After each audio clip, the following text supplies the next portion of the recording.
오늘 시간에는 야고보서 4장 8절 이하의 말씀을 가지고 마음을 성결하게 하라라는 제목으로 잠시 말씀을 증거하도록 하겠습니다.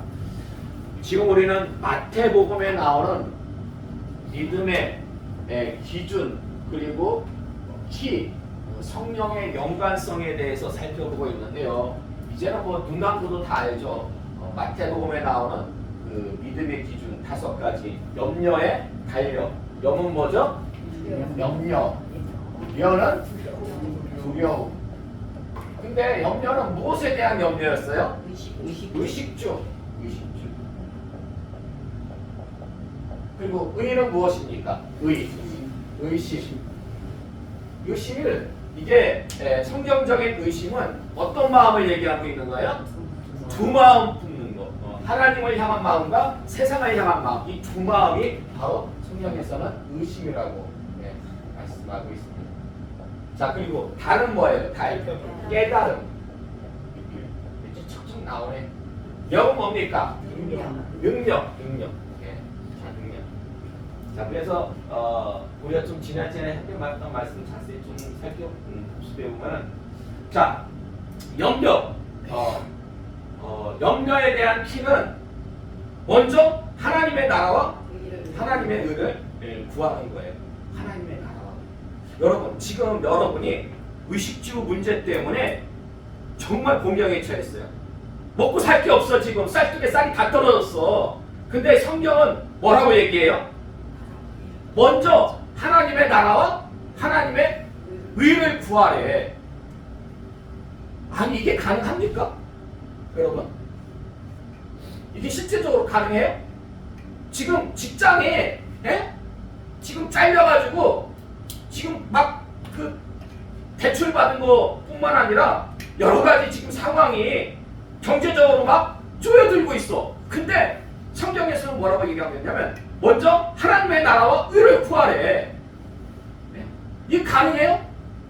근데요, 예루살렘 초대교회에서는 가능했어요. 어떻게 가능했습니까? 성령이 임하니까요.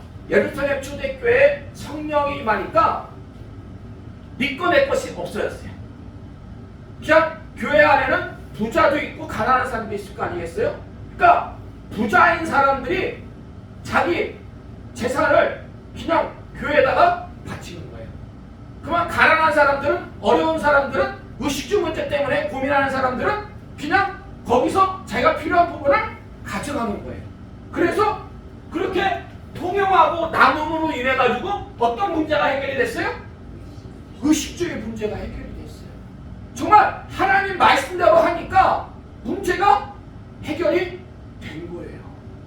해결이 됐어요. 실제적으로, 역사적으로. 그리고 두려움. 우리 마음 가운데 두려움이 있어요. 근데 그 두려움을 해결하는 키가 뭐예요? 사랑이에요. 근데 이 사랑은 인간적인, 에로스적인 그런 사랑이 아니고 신적인 사랑, 아가페 사랑. 근데 여러분, 사람이요, 아가페 사랑을 가질 수가 있습니까? 근데 그게 가능한 방법은 딱 한 가지죠. 성령을 받으면 돼요. 성령을 받으면은 그 마음에 하나님의 사랑이 가득 차게 됩니다. 하나님의 사랑이 가득 차가지고요, 예루살렘 초대교회 성도들은요, 무엇까지도 내놨냐면 자신의 목숨까지, 순교를 각오하면서. 여러분, 세상에서 자기 목숨을 내놨는데 그럼 뭐 두려울 게 뭐 있어요? 어떻게 보면 정말 세상에서 가장 강한 사람은 자기 목숨 내놓은 사람이에요. 더 이상 두려울 게 없는, 자기 목숨도 내놨는데 뭐 두려울 게 뭐 있어. 그래가지고 예루살렘 초대교회는 성령이 임하니까요, 순교도 개의치 않고 복음을 증거하는 증인의 삶을 살게 되었다는 것입니다. 결국 그렇기 때문에 염려와 두려움의 실제적인 키는 성령이라고 할 수 있어요. 성령 받음으로 이 문제들이 다 해결이 되었는데요. 그러면 성령 받지 못하면 어떻게 됩니까? 성령 받지 못하면, 신앙생활 하면서도 성령 받지 못하면 예? 그냥 늘 염려해. 예?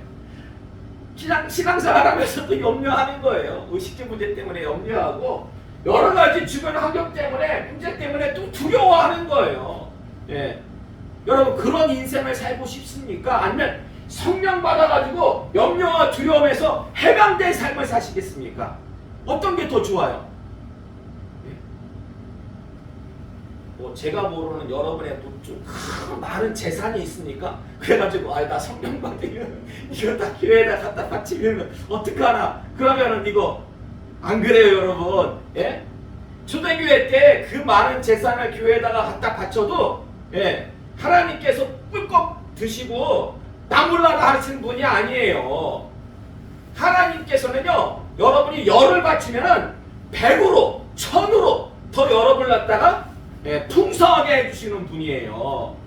예, 그걸 아셔야 돼요. 자, 하나님께서는 분명히 우리에게 구하고 찾고 두드리는 자에게 무엇을 주신다고 말씀하셨어요? 좋은 것, 좋은 것. 예. 근데 그 좋은 게 뭐예요? 그 좋은 게? 그게 바로 성령이에요. 그게 바로 성령이에요. 예. 따라서 이 시간 나오신 여러분은요, 꼭 성령을 사모하시고 강구하시기 바랍니다. 그래서 성령을 받으심으로 이제 남은 인생 최소한 염려와 두려움에서 해방되시는 그런 여러분 되시기를 주님의 이름으로 축원합니다. 자, 이제 오늘은 세 번째 믿음의 기준, 의심에 대해서 우리가 좀 살펴보고자 하는데, 의심의 키가 뭐예요? 성결이죠. 네? 두 마음을 품은 자들아, 너희 마음을 성결하게 하라. 근데 여러분, 이게 좀 쉽게 이해가 됩니까? 사실 다른 말씀들은 그래도 어느 정도 이해가 돼요. 그런데 이 두 마음을 품은 거하고 성결하고 이게 무슨 상관이 있을까? 이건 약간 좀 쉽게 이해가 안 돼요. 그러나 말씀을 살펴보면은 이해가 될 수밖에 없는데, 야고보서 1장 6절에서 8절의 말씀 볼까요? 야고보서 1장 6절에서 8절의 말씀. 자, 주보 보세요. 함께 봉독하겠습니다. 시작. 오직 믿음으로 구하고 조금도 의심하지 말라. 의심하는 자는 마치 바람에 밀려 노동하는 바다 물결 같으니 이런 사람은 무엇이든지 죽게 얻기를 생각하지 말라. 두 마음을 품어 모든 일에 정함이 없는 자로다. 아멘. 자, 여기 본문 말씀 보니까 여기에 두 마음이 나와요. 야고보서 1장 6절에 두 마음이 나오는데 무엇과 무엇입니까? 믿음과 의심. 믿음과 의심이라는 두 마음이 나오고요. 열왕기상 18장 21절 말씀 볼까요? 열왕기상 18장 21절의 말씀 함께 봉독하겠습니다. 시작. 엘리야가 모든 백성에게 가까이 나와 이르되 너희가 어느 때까지 둘 사이에서 머뭇머뭇하려느냐? 여호와가 만일 하나님이면 그를 따르고 바알이 만일 하나님이면 그를 따를지니라 하니 백성의 말 한마디도 대답하지 아니하는지라. 아멘. 이 본문에서의 두 마음은 무엇과 무엇입니까? 하나님과 바알. 하나님과 바알. 자, 또한 야고보서 4장 4절의 말씀 볼까요? 야고보서 4장 4절의 말씀 함께 공부하겠습니다. 시작. 가늠한 여인들아, 세상과 헛된 것이 하나님과 원수됨을 알지 못하느냐? 그런즉 누구든지 세상과 옷이 되고자 하는 자는 스스로 하나님과 원수가 되는 것이니라. 아멘. 본문에서의 두 마음은 뭐예요? 네? 하나님과 세상. 하나님과 세상. 결국 의심과 바알과 세상은 한 통속이에요. 한 통속. 반면에 믿음과 하나님은 하나인데요, 우리는 성도예요. 성도. 우리가 무엇을 품어야 돼요? 하나님과 믿음을 품어야 되니까 의심과 바알과 세상을 품어야 됩니까?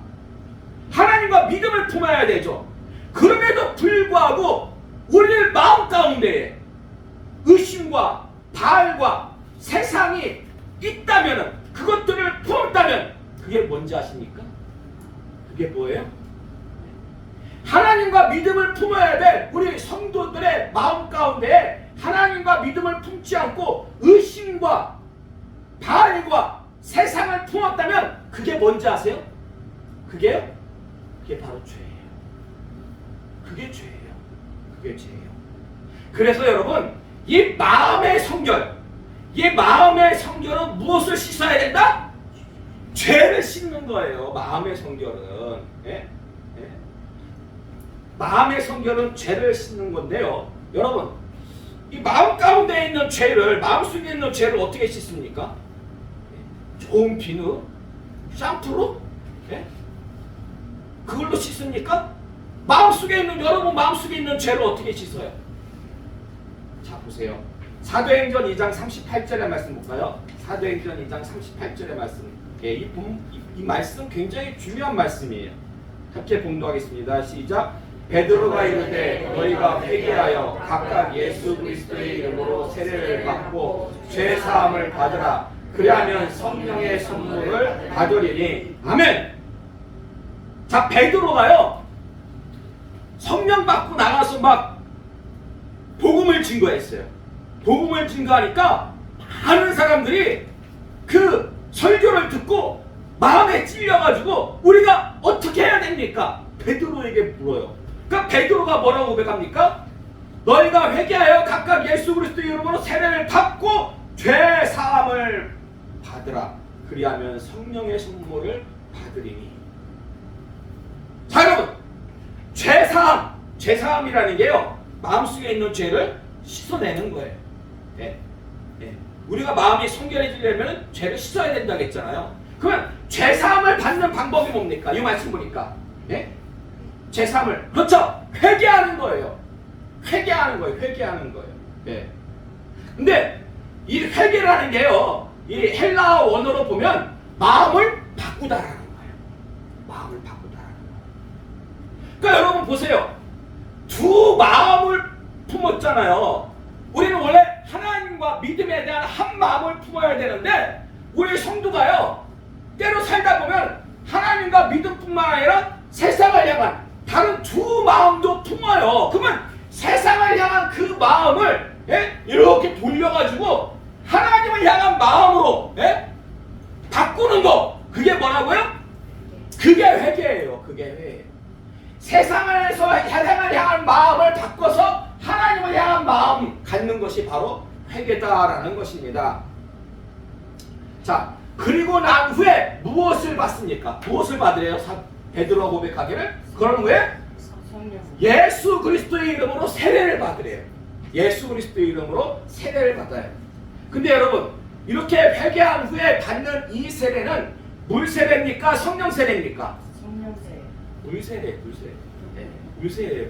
지금 베드로가 우리가 어찌할고 어떻게 하면 좋겠습니까? 외치는 그 유대인들을 향해 가지고 너희가 먼저 회개하고 예수 그리스도의 이름으로 세례를 받아. 여기서 말씀하고 있는 세례는 바로 물 세례예요. 물 세례.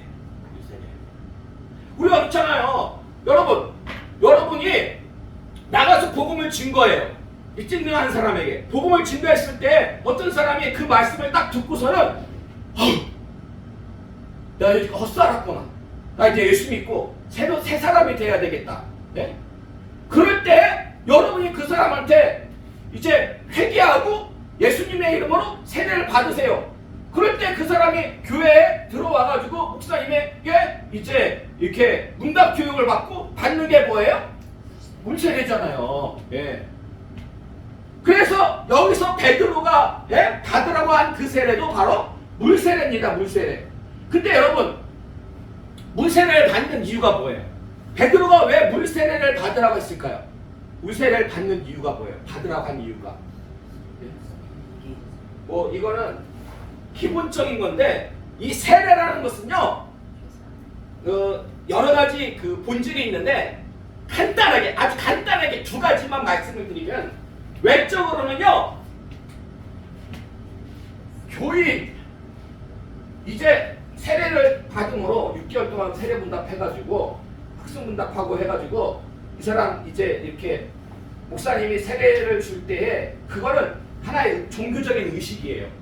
종교적인 의식이 돼가지고 이 사람이 이제 우리 교회의 일원이 되었다. 교회의 구성원이 되었다.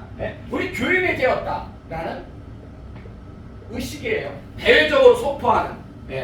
그리고 내적으로는 뭐냐면은 죄가 예수님을 회개함으로 인해 가지고 내 안에 있는 무엇이 씻겨 내려가요? 죄가 죄사함을 받잖아요. 죄사함. 예? 죄사함을 받으면은 이제 어떤 삶을 살아야 되겠어요? 예? 이제는 성결한 삶을 살아야 되겠죠. 예? 세상을 향한 마음이 돌이켜가지고 하나님을 향한 마음으로, 예? 하나님께서 원하시는 성결한 삶, 성결한 삶. 내가 이제 예수님 믿고, 예, 예수님 믿고 내가 예전까지는 세상에서 뭐 남들 모르게, 예, 이렇게 약간 좀 음란한 것도, 예, 사이트 막 컴퓨터 이렇게 막 음란한 것도 좀 보고, 예, 그리고 거기 보면 요즘 막 도박 같은 거 있잖아요. 예, 도박 같은 것도 막 이렇게 하고, 예, 좀 나쁜 짓도, 예, 했는데 이런 거 다 끊고, 이런 거 다 끊고 이제 하나님의 자녀로 살겠습니다. 그런 다짐. 나 이제 하나님의 자녀로 살래요. 그러니까 세례는 우리가 이렇게 교회에서 행하는 이 세례에는 크게 두 가지 의미가 있는 거예요. 외적으로는 교회의 일원이 됐다. 이제 교회인이 되었다. 그리고 내적으로는 내가 이제 하나님의 자녀로 성결하게 살겠습니다. 라는 그러한 다짐이 있다라는 것입니다. 그러므로 마음의 성결, 두 마음을 품은 자들아 성결하라. 예? 무엇을 통해서 가능하다? 세례를 통해서 가능하다. 근데 좀 아까 제가 드린 그 세례는 물세례였어요? 성령세례였어요? 물세례였죠. 물세례. 아니 목사님 그러면은, 예? 물세례를 받고 성결해진다면은, 예? 죄가 이렇게 씻겨진다고 하면은 굳이 그러면은 성령을 안 받아도 되겠네요? 예?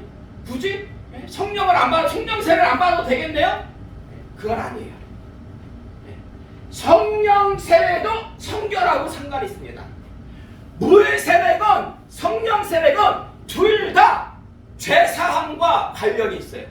죄사함과. 근데 그 말씀은, 예, 좀 나중에, 좀 더 나중에 제가 말씀을 드리도록 하겠습니다. 계속해서 말씀을 보면 사도행전 2장 38절 그 계속해서 말씀을 보시면 죄사함을 받으라 라는 말씀 다음에 어떤 말씀이 나옵니까? 성령. 네? 그리하면 성령의 선물을 받으리니. 자, 써놨어요. 네. 죄사함을 받으라. 죄사함을 받으라. 그리하면 성령의 선물을 받으리니. 근데 여러분 지금 성경에서 말씀하고 있는 성령의 선물, 이게 뭘까요? 성령의 선물 무엇일 것 같습니까? 그러니까 베드로가 그러는 거예요. 사람들에게 너희가 회개해야 된다. 그런 다음에 세례 받아라. 그리하면 하나님 뭘 주신다고요? 성령의 선물을 준대요. 그럼 이 성령의 선물이라는 게 뭘까요? 성령의 선물. 성령의 선물. 성령의 선물. 이게요, 번역을 이렇게 해보니까 마치 뭐처럼 이해가 되냐면 은사 있잖아요. 성령의 은사. 예. 왜냐면 은사라는 게 선물이거든요. 예. 그러니까 은사처럼 이해하기 쉬운데 그렇지가 않고 원어적으로 보면, 예? 이게요,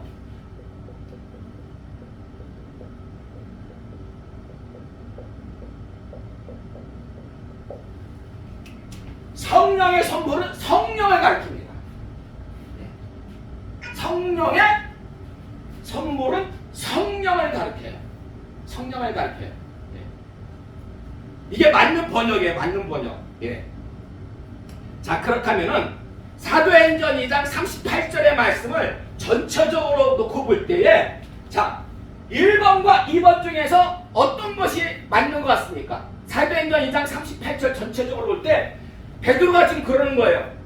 회개하고 세례를 받고 죄사함을 받으라. 그리하면 그 결과 성령이 너에게 주어질 것이다.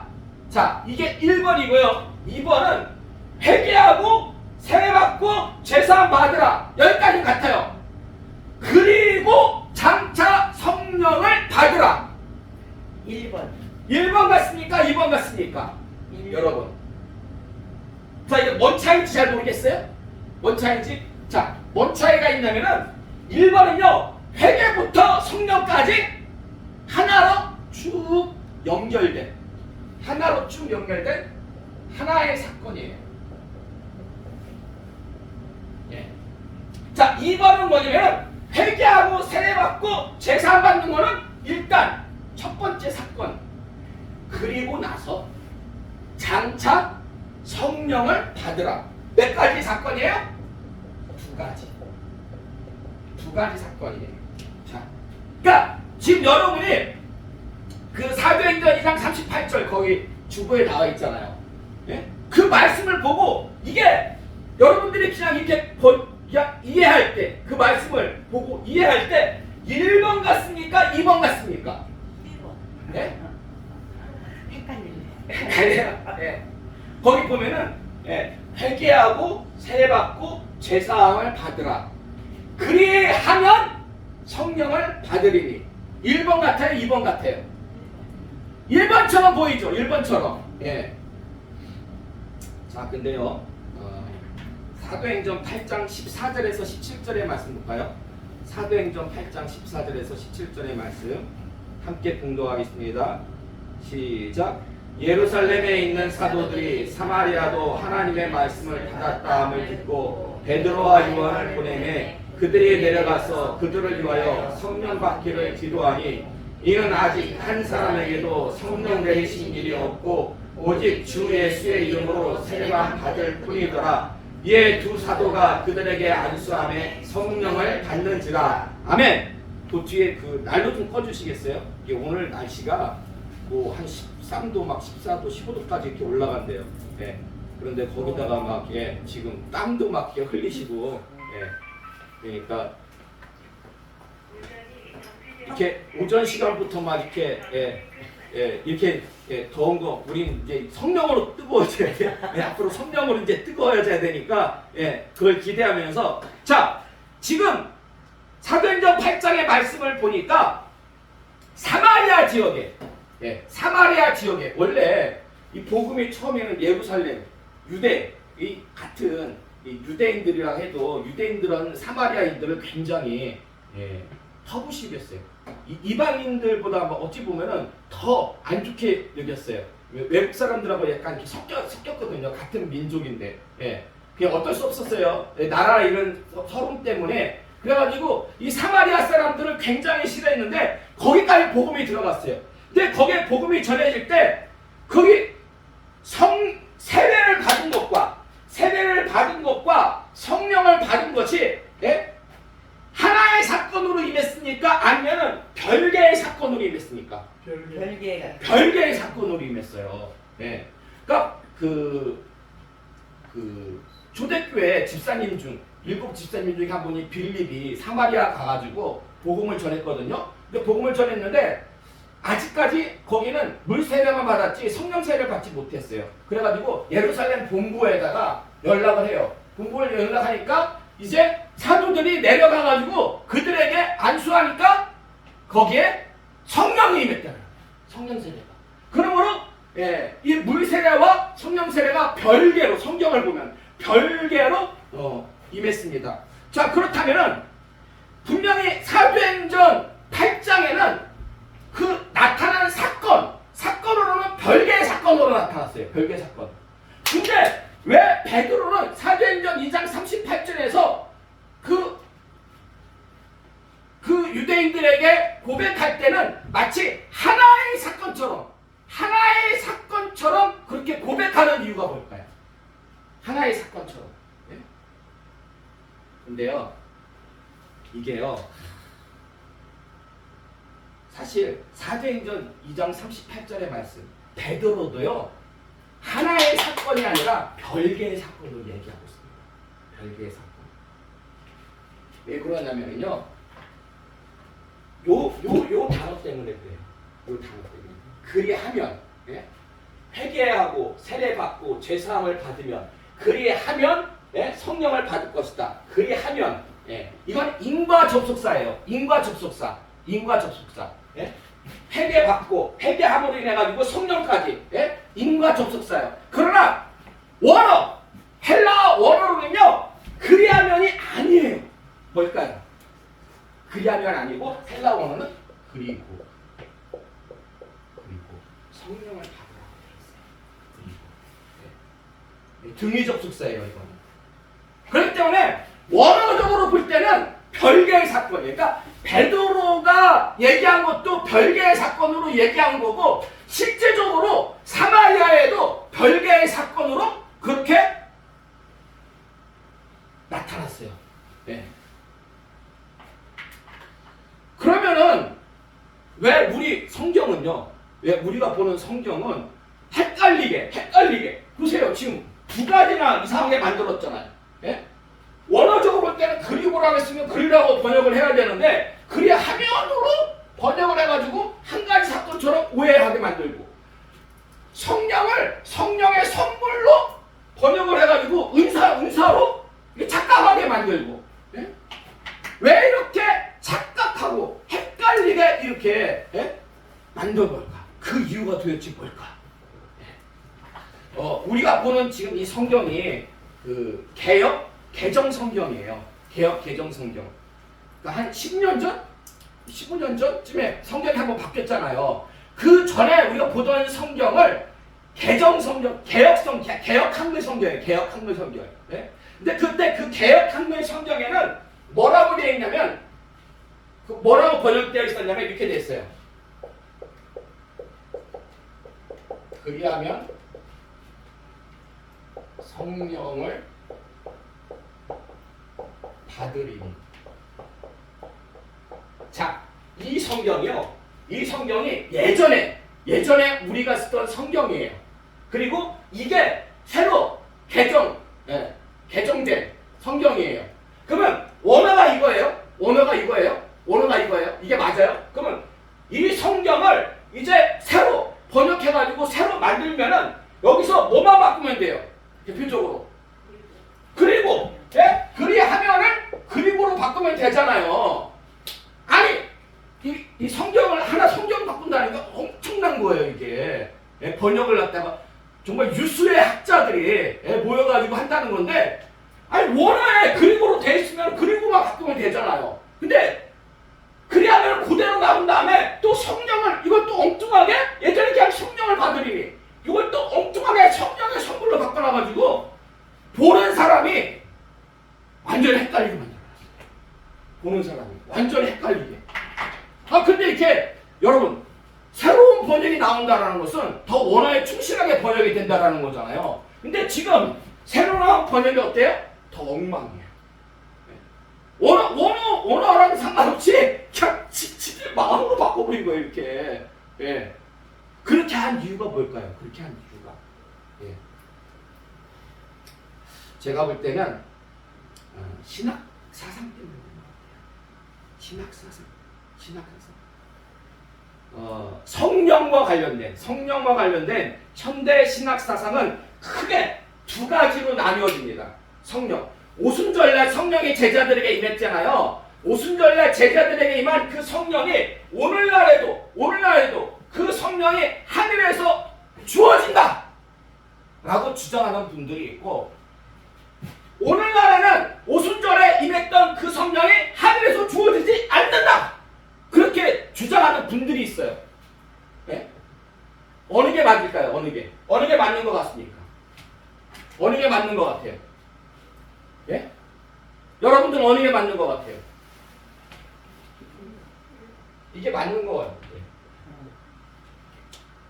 근데 문제는 뭐냐면은 그러니까 성경 어디에도 오순절 예루살렘 초대교회 때만 하늘에서 성령 주고 그 다음부터는 너희들한테 안 줄 거야 그런 말씀 성경에 없어. 예. 그래서 성경적으로 보면 오순절날 구하고 찾고 두드리는 자에게 좋은 거 성령을 주시겠다고 예수님이 말씀하시고 하나님이 약속하셨거든요. 근데 그걸 갖다가 초대교회 때 제자들한테만 주시고 우리한테는 안 주십니까? 아니거든요. 네. 그런데 문제는 뭐냐면은 오늘날 다수의 신학자들은 2번을 지지합니다. 2번을 지지해요. 오늘날에는 초대교회 때 주어졌던 그 성령이 하늘로부터 주어지지 않는다. 네. 그렇게 주장들을 해요. 그러다 보니까 해석을 어떻게 해요? 해석은 그리고 성령을 받으라 원어대로 해석을 하면은 자기들의 주장이 틀려지는 거잖아요. 그러니까 이게 웃긴 거죠. 자기들의 신학 때문에 뭘 바꿔버린 거야? 성경을 바꿔버린 거예요. 이런 죄송합니다. 좀 말 조심하고. 이런 개 같은 경우가 어디 있습니까? 아니 성경을 중심으로 해가지고 신학이 주장이 돼야지 어떻게 신학 사상 때문에 성경을 바꿔버려요. 이건 공산당이라 하는 짓이지. 예? 그럼 왜 이렇게 주장을 하는 걸까요? 왜? 다수의 신학자들이 왜 오늘날에는 성령이 하늘로부터 내려오지 않는다 라고 주장하는 걸까요? 뭐 여러 가지 이유가 있어요. 여러 가지 이유가 있는데 점점 세상이 이렇게 신학도 발전을 해요. 이게 발전하면서 이게요, 신학은 신학 자기만의 어떤 고유한 영역이 있어야 되는데 어떻게 보면 세상의 영향을 받아요. 근데 세상은 점점 이성적이고 합리적이고 점점 과학적으로 발전을 합니다.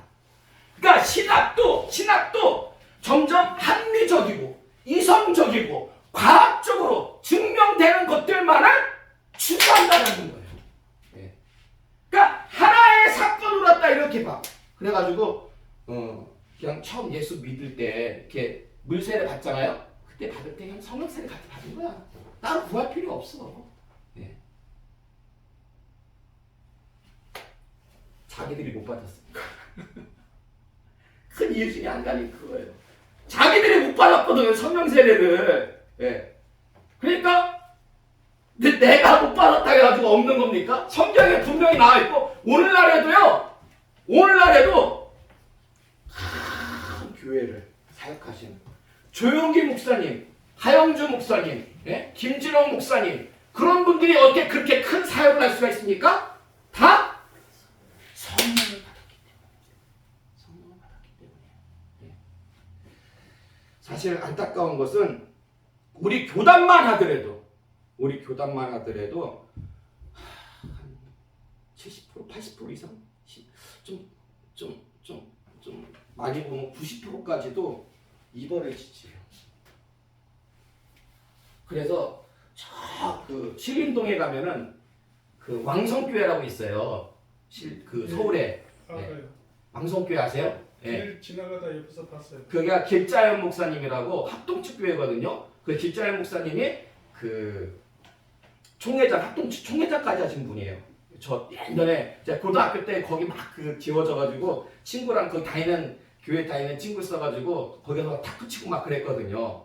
근데 그 길자연 목사님이 신림동에서 개척을 하면서 그랬대요. 그때 그 신천교회 있거든요. 우리 교단교회 신천교회.